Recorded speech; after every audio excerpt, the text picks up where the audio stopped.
This is the Farm Monitor. For over 50 years, your source for agribusiness news and features from around the Southeast and across the country, focusing on one of the nation's top industries, agriculture.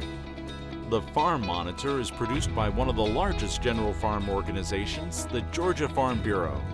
Now here are your hosts, Ray DeLessio and Kenny Bergamy. Hey there, welcome. Ray DeLessio here, holding it down this week while Kenny B continues to enjoy some well-deserved R&R. Exciting times. It's our first official news show of 2024. Last week we dished out the best of YouTube 23, but guess what?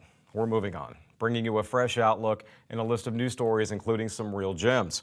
Straight ahead, the changing landscape for farmers as rising temperatures reshape Georgia's plant hardiness zones. From adapting crops to altering planting practices, find out how growers are navigating the evolving climate. In Walker County, cattle producer Brian Hart shares with us his struggles, revealing concerns about hay shortages, depleted stocks, and the uncertain future for his herd after a relentless drought threatened his livelihood. And then later, the heartwarming journey through Tifton, where bright green vans bring more than just smiles. How this unconventional ministry is making a difference, one bag lunch at a time. These stories and so much more right now on the Farm Monitor. Well, if it feels like winters have been a little milder over the past few decades, you're not wrong, as temperatures have been on the rise since the 1960s. Damon Jones spoke with UGA climatologist Pam Knox about what that means for the future of agriculture here in Georgia and what new crops this trend might usher in. It's no secret that weather is the driving force when determining what farmers can grow and when that seed should be put into the ground. That's why the Plant Hardiness Zone Map, which was recently updated by USDA, is such a valuable tool as it shows the minimum temperatures on any given day throughout the year. The zones are basically 10-degree averages in the temperature. So the colder ones start with 1 and 2. In Georgia, really here we're going from about 7 to about 9 across most of the state. And each of the zones is divided in half. So there's 8B, which is a little warmer than 8A is because it's closer to 9. That new data shows some interesting results as temperatures around the state and southeast have consistently been on an upward trajectory over the past 30 years. As time has gone on, what we've seen, and with this new map as well, is that the zones are creeping to the north. As temperatures get warmer, what used to be 8A is now 8B. What used to be 8B might be a 9. And so that means that temperatures are increasing by, say, 4 to 5 degrees Fahrenheit over time. That is sure to have an impact on a number of crops, especially those that need lower temperatures in order to thrive. One of the things about peaches and apples is that they require cold weather in the winter to grow, to be able to blossom in the spring and so on.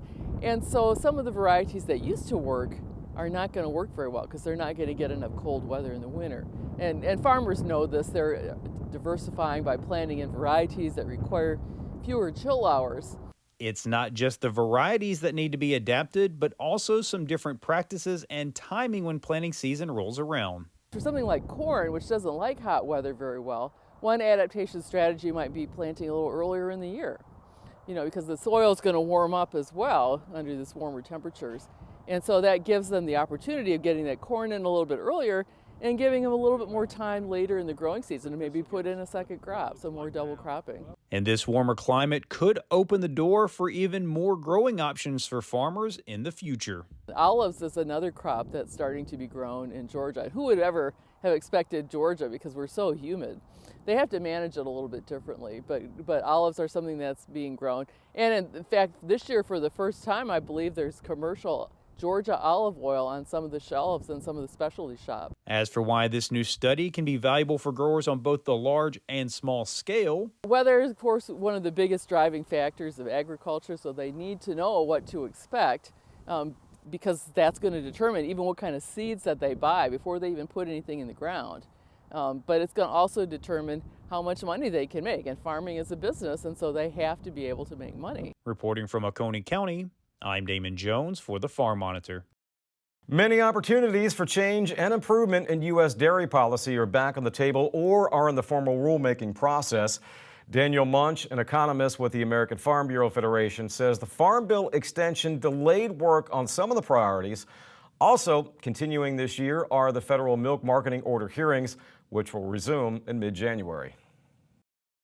USDA will actually be reconvening the hearing yet again at 8 a.m. on January 16th, still in the same location in Carmel, Indiana. Once completed, there's still many other steps in this process. USDA will publish this transcript from everything that was said, thousands of pages. Parties can then file corrections to that transcript. Then parties will file post-hearing briefs or their final comments based on the transcripts. USDA will publish a recommended decision on the Federal Register. Parties can then comment on that, and then the USDA will issue a final decision, which farmers will then vote on in a referendum. Dairy margin coverage enrollment has still not yet been reopened. I actually reached out to FSA and they said language in the 2018 Farm Bill requires regulatory change that they have to publish in the Federal Register before they can actually hold the sign up. So there's a delay there. There's also some software updates they said they had to put in place first. So they don't have a date in mind yet, but said enrollment will occur. Once it does open, they say protection should be retroactive to any months that it's delayed through.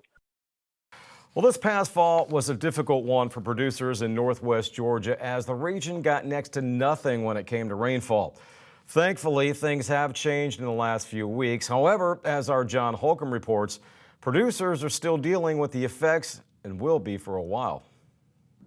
Here in Walker County, it's hard to believe that things are better than they were just a couple of weeks ago, as they went almost 3 whole months with just a fraction of an inch of rain in what's called an exceptional drought, the worst level there is, and was even designated by the USDA as one of the 11 natural disaster counties in the region. It's something that's of course been a concern to most everyone, but to cattle producers like Brian Hart, the concern is very much still there. This year our rainfall was perfectly normal until the last week of August. In the last week of August it basically quit raining.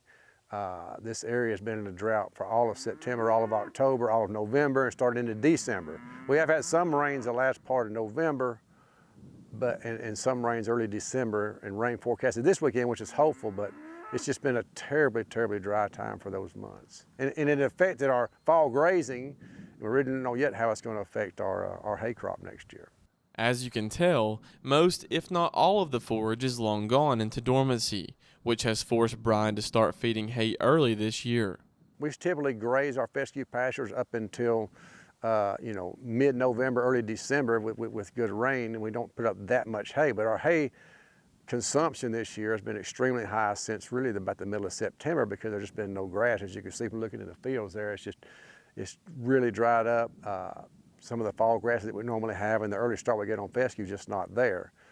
We do have some fields we haven't grazed yet that look decent, but it's certainly affected our hay consumption. We're probably fed an additional 100 rows of hay already this year that we normally do not feed.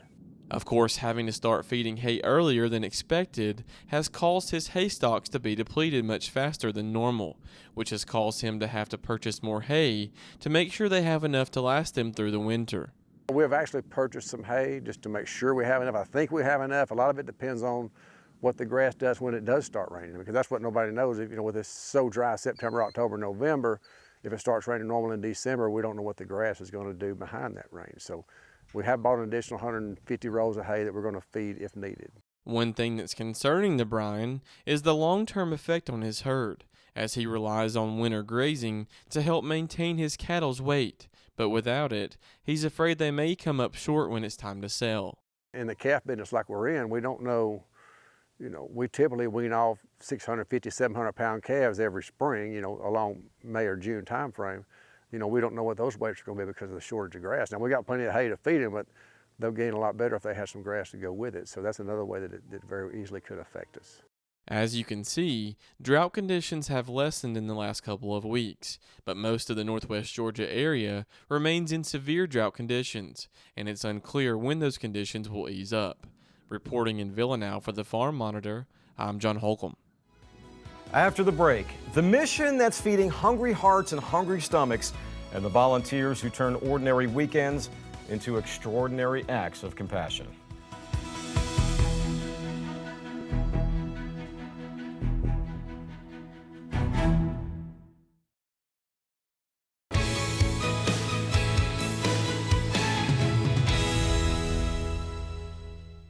In what's amounted to a remarkable 6-year journey, the unmistakable lime green vans of Peanut Butter and Jesus have become a lifeline for hungry children, hitting the streets of Tifton and the surrounding areas every Saturday with the mission to distribute sandwiches and spread kindness. From humble beginnings of 141 sandwiches, the initiative has flourished, now delivering a staggering 1,800 sandwiches weekly. Recently, I had the privilege of discussing this incredible charitable effort with CFO Tony McBrayer, shedding light on the unwavering commitment to making a positive impact in the lives of those in need.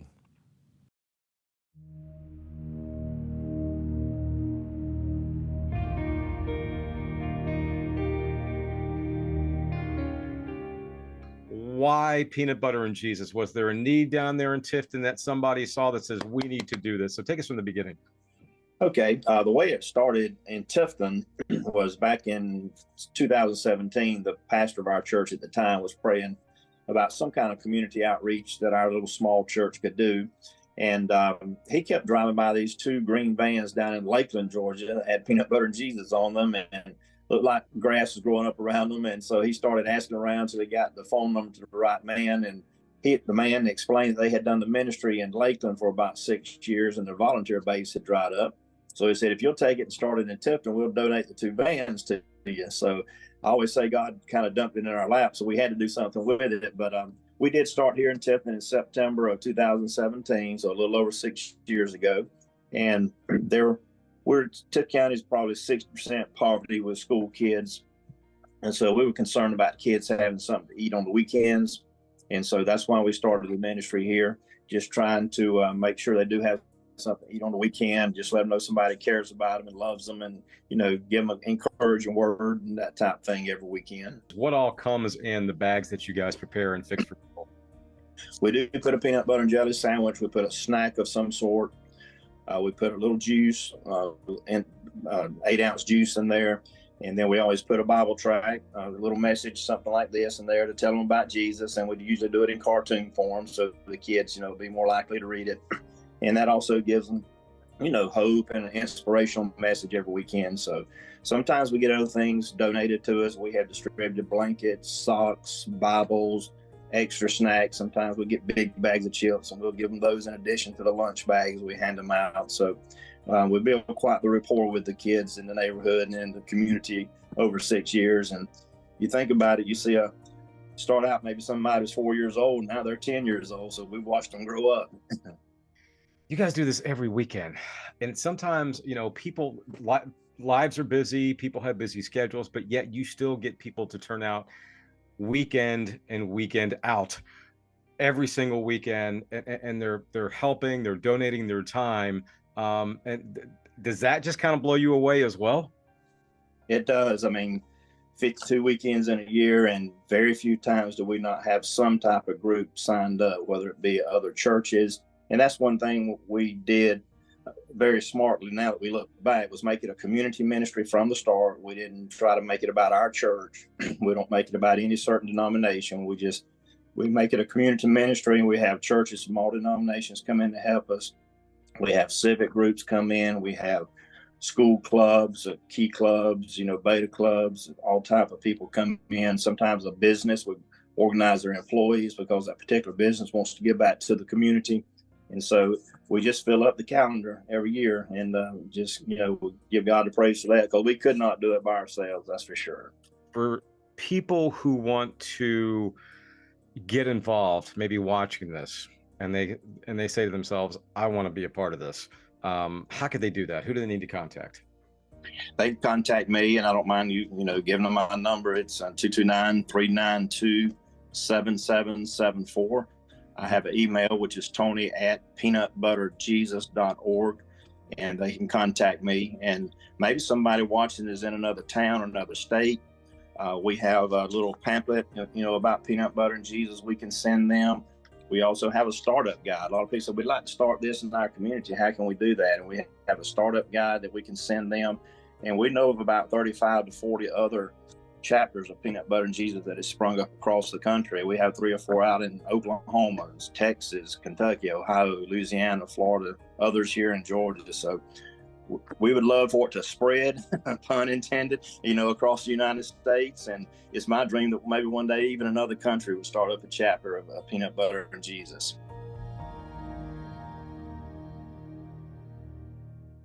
Amazing cause, isn't it? Well, don't forget, you can catch up on any stories you might have missed today or from our previous programs. They're all up on our YouTube channel, The Farm Monitor.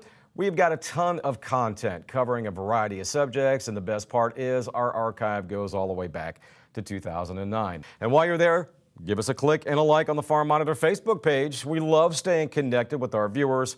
Plus, if you have a cool story idea or you just want to drop us a comment or suggestion, shoot us a message on Facebook or email us at news@farm-monitor.com. After the break, insights from a true servant leader in the world of forestry. Our one-on-one with Dr. Dale Green, the now retired Dean of UGA's Warnell School of Forestry and Natural Resources. He shares with us his insights on student trends and his plans for life after UGA.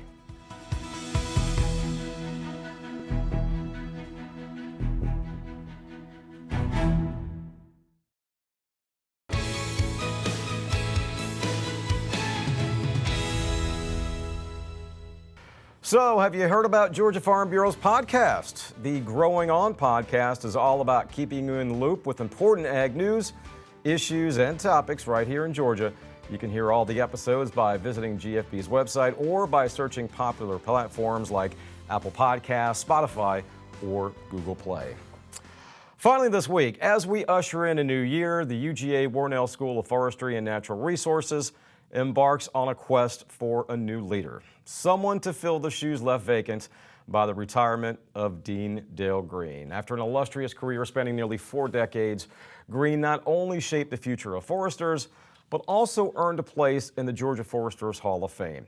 His legacy, though, goes far beyond the classroom, fostering growth within Warnell and attracting renowned faculty members such as our very own Ranger Nick. Back in September, Nick was afforded the chance to sit down with the outgoing dean, engaging in a profound discussion that delved into Green's illustrious career, his impact on students, and his influence on the forestry industry. For the folks at home that maybe have heard about you but don't know you, what's a couple of words you would use to describe Dale Green to them? Well, outdoors. That's what got me into forestry. I've always enjoyed being outdoors. And I've always been somebody who's making plans for the future. And I hope they would say a servant leader, because that's what I've tried to be. I like that style of leadership, and that's what I've strived to be. As you fast forward, as your plane is landing and your career is settling down, where do you see forest management, natural resource management in the next 10 years? What do you think? Boy, if I had a really good answer for that, I could probably do better than being dean financially. But I think it's going to continue to evolve in some trends that we're already seeing. Greater use of wood for commercial buildings. The mass timber movement is taking off now. There's going to be more markets for carbon. Primarily voluntary markets. We're seeing that space is still evolving, and it's still working to find the structure and standards that it needs, but that's happening over time. We're going to continue to use more technology. I think there's a big opportunity for AI in interpreting things like imagery that we take, which can be time consuming for individuals to do that. All that's just so different than what I studied in the late 70s and early 80s earning a bachelor's degree. We just have so many more tools available, and we'll just figure out ways to deploy those to be more efficient. And that idea of embracing that technology instead of running from it, such an important Well, you have to, otherwise you go extinct, yeah. Right. I want to talk about students for a little bit with you.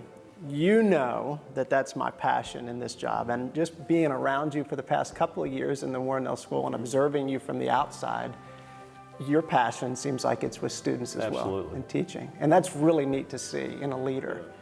When you think about student changes over those years that you've been in the classroom, what kinds of things, I'm sure they're not on their cell phones as much today as they were before, right? No, they're really on them a lot.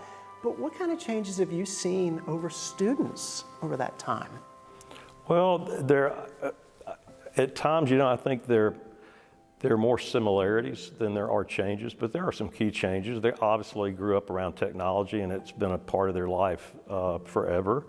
But I think if you looked at our student demographics, you'll see that we have fewer students at the University of Georgia, largely, and also in the Warnell School, that come from small towns and come from rural areas, and that's just because our population in the state has grown in the urban areas, and those urban and suburban areas particularly tend to have, on average, this is a generalization, better funded schools, and they prepare their students better than some of the rural counties are able to do with their tax bases nowadays. So,